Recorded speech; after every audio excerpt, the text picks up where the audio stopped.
Newton et Einstein, vision opposée.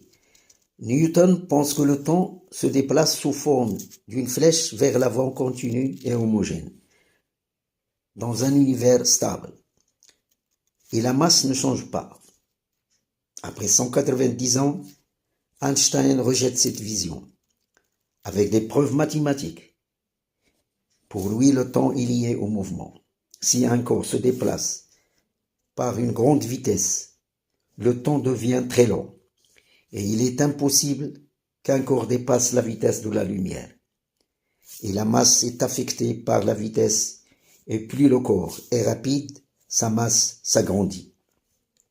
Si un corps se rapproche de la vitesse de la lumière, sa masse devient infinie, et son mouvement devient impossible. Et on est entré dans le monde d'éternité. Pour Einstein, l'univers n'est pas stable, il se développe, et les étoiles bougent et s'éloignent.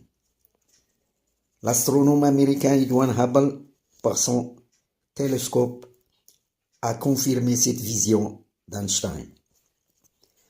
Quant au savant américain George, par son exemple intitulé L'incohérence des frères jumeaux, a prouvé que le temps devient lent si un corps se déplace à grande vitesse de la lumière.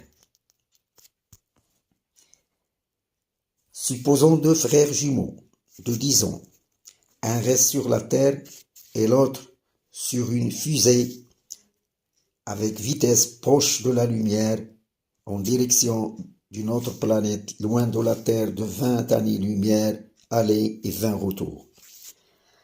À son retour à la Terre, après 3 ans,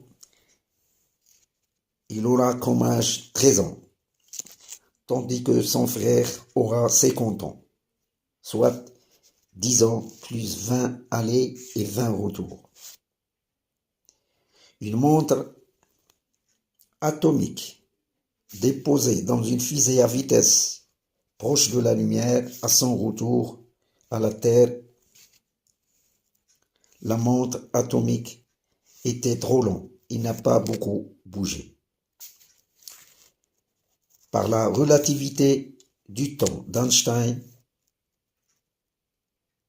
la science physique prouve la possibilité de l'arrêt du temps sans vieillissement, et c'est l'éternité absolue.